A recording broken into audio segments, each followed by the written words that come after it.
আমার ননদ শাশুড়ির একমাত্র মেয়ে। তার স্বামী বিদেশে থাকেন, তাই আমার শাশুড়ি আমার ননদকে নিজের কাছে রাখেন, শ্বশুরবাড়িতে দিতে চান না। আমি আরও অনেক কথা শুনেছি।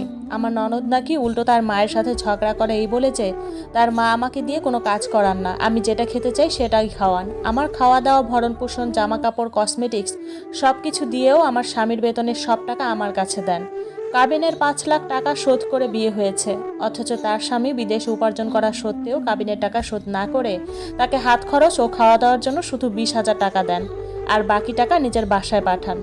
আমার ননদ এভাবে ঝগড়া করে করে তার স্বামীর কাছ থেকে প্রতি মাসে ৩০,০০০ টাকা খরচ নেন এবং কাবিনের ১ লাখ টাকা না নিয়ে ৫ লাখ টাকা দাবি করেন। ওনার সামর্থ্য থাকায় উনি তা দিতে রাজি হয়ে যায় এবং দিয়েও দেয়।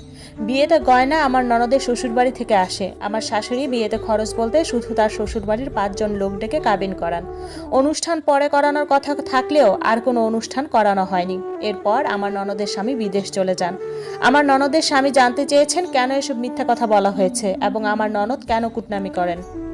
আমার কাছ থেকে তারা এত কিছু নিয়েছে বিয়েতে, কিন্তু নিজের মেয়ের বিয়েতে দেওয়া তো দূরের কথা, দাওয়াত করে আপ্যায়ন পর্যন্ত করা হয়নি। আমার শাশুড়ি ও ননদ এসব কথা আমার স্বামীকে বলে দেন এবং অভিযোগ করেন আমি ঘরের বউ হয়ে কিভাবে তাদের ঘরের কথা তাদের জামাইকে বলে তাদের অপমান করালাম।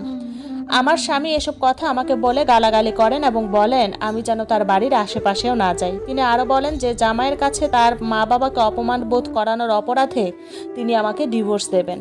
আমার থেকে নেওয়া টাকা, গয়না এবং কাবিনের ২ লাখ টাকাও দেবেন না, শুধু ডিভোর্স লেটার দেবেন। আমি আমার স্বামীকে অনেক ভালোবাসি। আমাদের বিয়ের বয়স ২ বছর। আমার শাশুড়ি নিষেধ করায় আমার স্বামী কোনো সন্তান নেননি। আমি আমার স্বামীর সাথে ডিভোর্স চাইছি না।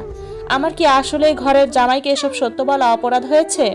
তারা জামাইয়ের থেকে এগুলো লুকিয়ে রাখছে আমি জানতাম না। আমার স্বামী আমার ঘরের সব কথা জানে, ছোট বড় সকল কিছু। এখন আমি তাকে ডিভোর্স না দেওয়ার জন্য কিভাবে বুঝাবো?